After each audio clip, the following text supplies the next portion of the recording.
क्या बुलाऊं मैं आपको, खान सर या बाहुबली फैजल खान? फैजल खान, फैजल खान, फैजल खान और फैजल खान का हाथ। फैजल खान चर्चा में आए। जिन बच्चों को हमने पढ़ाया है, हम आज भी उनके लिए खान सर हैं और कल भी खान सर रहेंगे। हमारे ससुराल वाले हमको फैजल खान कहते हैं। जो हमें ससुराल पक्ष का समझता है, जो जीजा मानता है, वो फैजल खान कहते हैं। आपको हमारा रोशन सर का इंटरव्यू कैसा लगा? अब तक के आपके टोटल पोस्टकार्ड्स में सबसे ज्यादा झूठ उसी में बोला गया था। और रोशन सर से एक बात पूछते हैं, उनमें बुरा नहीं लगे तो जिस समय उनको पॉडकास्ट में आए थे ना, उस समय उनको नेपाल जाना चाहिए था।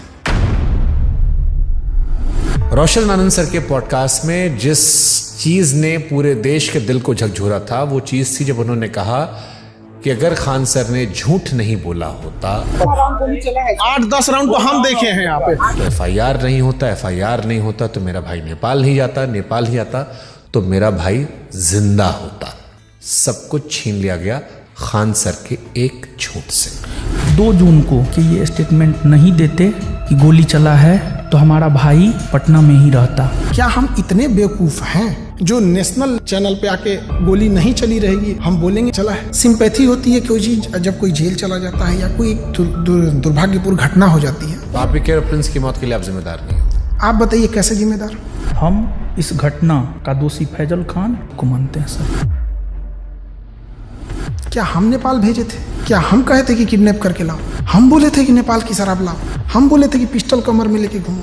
हम बोले थे कि किसी से रंगदारी मांगो? क्या हमने उनके सर पे मारा था? सर ये बहुत सेंसिटिव विषय है क्योंकि प्रिंस अब इस दुनिया में नहीं है। अगर ये फैक्ट गलत होगा, देखिए ये बात बोलना नहीं चाहिए। ये हम कुछ एफआईआर ले आते हैं। प्रिंस के ऊपर 2 किडनैपिंग का, 3 आर्म्स एक्ट का। मृतक व्यक्ति के बारे में आप ये बातें क्यों बता रहे हो? क्योंकि उनको पुलिस दूसरे केस में भी ढूंढ रही थी। ये वो एफआईआर है जिसकी वजह से देश छोड़ के जाना पड़ा। और इतना ही नहीं, एक और केस होता है उसके बाद। और एक चीज वो बहुत बड़ा गलत छुपाए हैं। खान सर पर देश कैसे भरोसा करे जब उनके खानदान के लोग उन्हें भरोसा नहीं करते? उनका चाचा उन्हें कह रहा है कि गद्दार आदमी है, बेगैरत आदमी है। अरे वो चोट्टा हमारा चाचा नहीं है, एकदम 1 नंबर का फराडियर आदमी है। दावत ओझा सर उन्होंने कहा कि आपने 1 लाख करोड़ रुपए का नुकसान कर लिया। 1 लाख करोड़ से नीचे वो बतिए नहीं करते हैं। वो राजा बनने का उनका क्वालिटी बताते हैं। 2 जून की घटना के बारे में वो लोग ज्ञान दे रहे हैं जो वहां से कई किलोमीटर दूर थे। फिर आपको 40 दिन बाद फुल जमानत क्यों मिली? आप तो एंटीसिपेटरी बेल में बाहर थे। 20 तारीख को हमारी जमानत मिल जाती। हमारी कैसे लेट हो गई हम बताते हैं। आपके पास 2 आधार कार्ड है। आप फैजल खान के अलावा अमित सिंह भी हो। जबकि हमको ऐसे लोग हमको अमित सिंह कह के बुलाते हैं। लेकिन 2 आधार कार्ड है सर उसका। इस पे तो जाके केस कर दे, मेरा जमानत खत्म हो जाएगा। जब आपको पता चला कि रोशन सर जेल में गए, आपने एफआईआर क्यों नहीं वापस ले ली? महाबेवकूफ, जो कानून नहीं पढ़ा है वही बोल सकता है। अंजना ओम कश्यप से कहना कि जबान खींच लेंगे, थूकेंगे, तलवा चाटती हो, ये करती हो, वो करती हो, थोड़ा ज्यादा नहीं था? बेटे का जिक्र करना, ये खान सर का बिलो द बेल्ट था। ज्यादा था ही।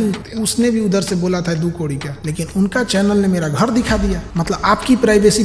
तो फिर सारे टीचर लोग आपके दुश्मन काहे बन गए? सारे टीचर नहीं, 10-15 गो हैं। ये बनना चाहते थे मेरी तरह, नहीं बन पाए तो उनका खुन्नस है। और सबसे दुख जानते क्या लगा?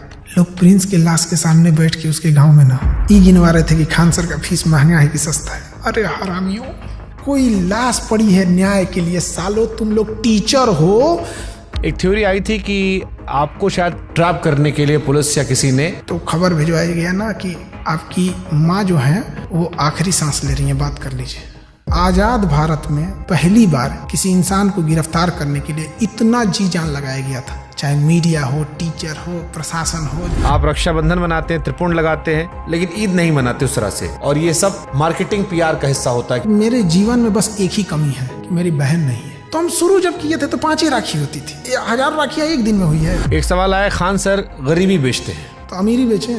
ये चोट्टा वो कह रहा है जो 4000 में पीडीएफ बेचता है। लोग कहते हैं कि आस्तीन में सांप पाल रहे थे, हम आस्तीन में सुअर पाले थे। आप दिखाते हैं कि आप प्रोग्रेसिव इंसान हैं, लेकिन आप पिछड़ी सोच के आदमी हैं। और इस बार भी उनके धर्म का, बुरके का, ये सारी चीज आया।